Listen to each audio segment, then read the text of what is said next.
let's start with last week update. As discussed, we are now decided to discuss every week update. So let's start for last week. So last week, very few updates. First, we will discuss about the notification issue. So last week, one notification number 91 by 2020 issued, and this is for the extending of the compliances. However, it is many of the taxpayers are thinking that the compliances with respect to taxpayers or for the taxpayers are extended. But please note that this notification benefit the authorities. So only the because this notification should be read with two key notification. One is notification 35 by 2020 and another one is notification 65 by 2020. So if you read all the three notifications together, it says that the the compliance says with respect to anti-profiteering. So whatever the actions that the authorities has to taken or has the actions which were expiring in between the period of 20th March 2020 to 30th August 2020 and which are related to the anti-profiteering are only extended for the further up to 31st March 2021. So friends, this is only with or this notification only applicable to the applicable to the authorities and not to taxpayers. So uh, this notification does not has any benefit or any extension about the compliances for the taxpayer. Next update is related to the portal update. So GSTN has launched one more facility, and this facility is related to communication. So one can say that the GSTN has made available a communication platform between the supplier and the vendor. So now the recipient or the purchaser can request his supplier to upload the invoices that has not been uploaded. So with this facility, this facility can be more useful in case of small taxpayer, wherein they can communicate to their vendor that these many invoices are not uploaded and please upload these invoices. So this is about the GST portal update. Next, related to the FTP, this is another one update which is benefited to the taxpayer.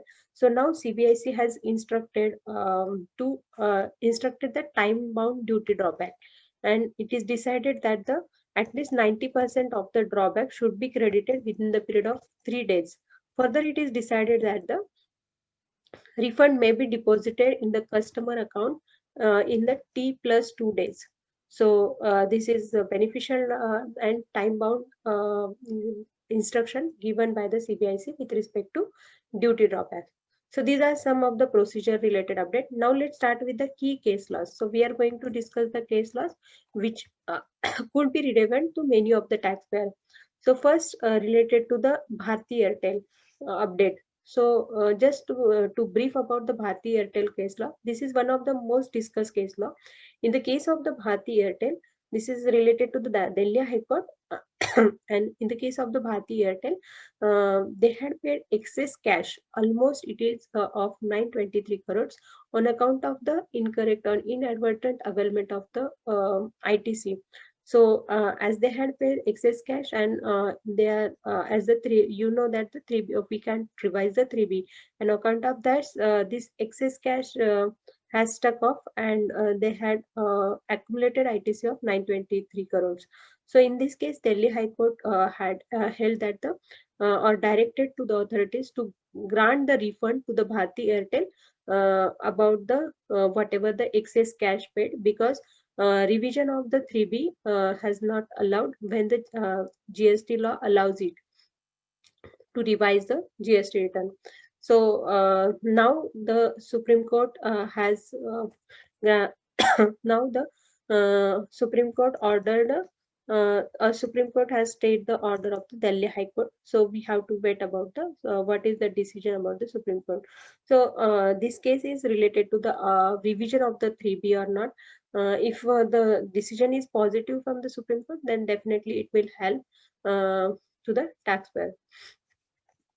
Now next is related to LGW industry. So this is also one of the relevant relevant for everyone because this is related to the rule 36.4. So what is the rule 36.4? So as are you aware that as per rule 36.4, there is only 10%, or you can claim only 10% of the input tax credit, 10% of the eligible uploaded input tax credit, which is not uploaded. So 10% provisional credit one can say allowed as per this rule. So friends, so one can say system also, this provision is now updated on the system, and system is computing the 10% restriction automatically. So many times what happens, there are certain taxpayers who are filing the quarterly return, and invoices get reflected afterwards. So restricting the monthly 10%, whether it is constitutional or not, and LGW has now challenge the constitutional validity of the rule 36 for itself.